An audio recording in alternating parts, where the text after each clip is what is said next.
Mbahaye ikaze mu makuru avugwa mu binyamakuru. Njyewe mwumva Nishimiyimana Emmanuel. Nyanza, umukobwa yasanzwe mu giti yapfuye. Inkuru dukesha Umuseke, umukobwa wo mu karere ka Nyanza bikekwa ko yaratwite yasanzwe amanitse mu mugozi yapfuye. Byabereye mu mudugudu wa Bweru mu kagari ka Kirambi mu murenge wa Nyagisozi mu karere ka Nyanza mu gicamunsi cyo kuri uyu wa 23 Nzeri 2024 ahagana saa 8.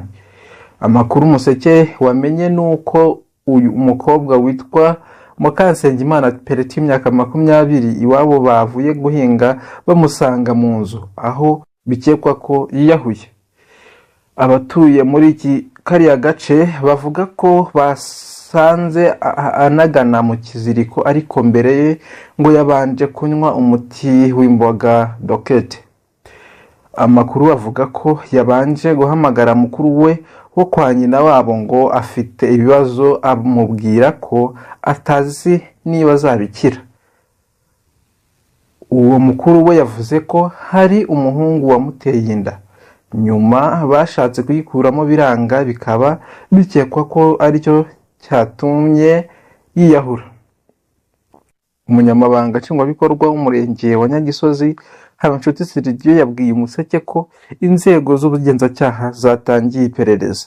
Yasabye abaturage kwirinda kugira ibibazo ngo bagihererane, ahubwo bajya babiganiriza ubuyobozi cyangwa se inshuti zabo bakabagira inama.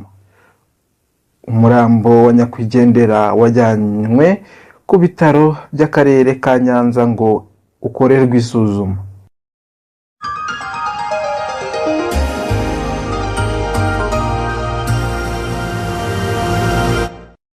Iburera, umugore yakase ijosi umwana we ahita yishyikiriza RIB. Inkuru dukesha Umuseke. Tumushimire Pelagie yo mu karere ka Burera yakase ijosi umwana we w'umukobwa w'imyaka 6 maze yishyikiriza urwego rw'igihugu rw'ubugenzacyaha RIB.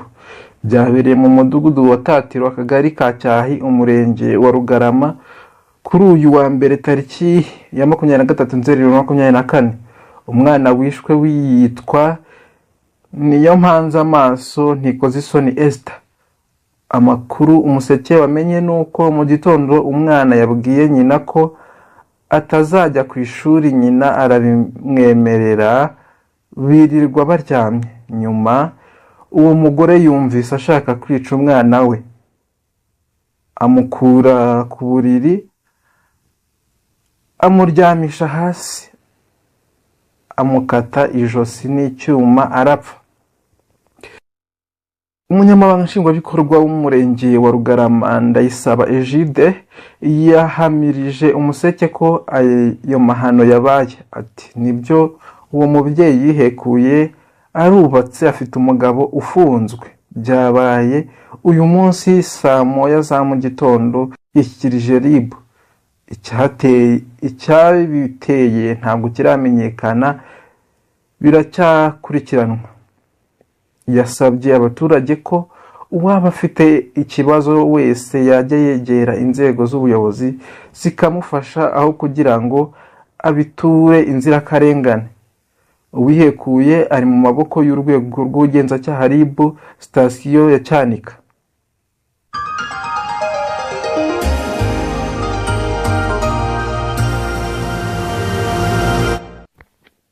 Abarenga 270 baguye mu bitero bya Israel kuri Liban.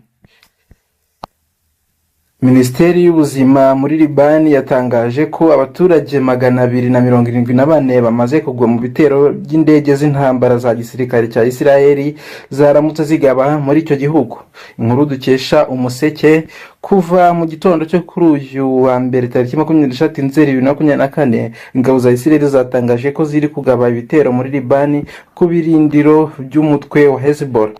Ni ibitero Israel yagabye nyuma yuko mu ijoro ryo kwa gatandatu rishyira ku cyumweru Hezbollah yarashe ibisasu byinshi bya muzinga muri Israel byageze hafi y'umujyi wa Haifa uri ku nyanja. Igisirikare cya Israel cyahise gitangaza ko kizihorera vuba kuri icyo gitero. ibyo bitero Israel ivuga ko iri kubigaba mu birindiro by'umutwe wa Hezbollah, mu gihe leta ya Liban yo ivuga ko Israel iri kubigaba mu baturage. Imibare yatangajwe na Minisiteri y'Ubuzima muri Liban yerekana ko abantu 270 bamaze gupfa, abandi barenga 1000 bagakomereka. Amahanga yahagurutse asaba Israel guhagarika ibyo bitero, mu gihe leta ya Israel yo ivuga ko irakomeza kubikora mu kurengera ubusugire bwayo.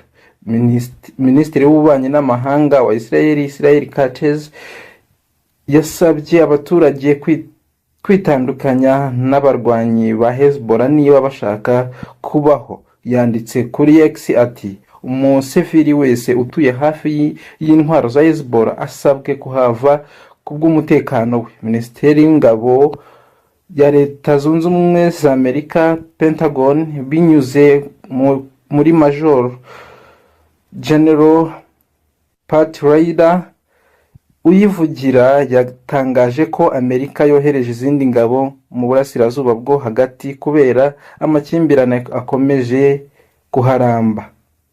Intambara ikomeje kwaguka mu burasirazuba bwo hagati, aho Israel ikomeje guhangana n'ibihugu birimo Iran na Liban.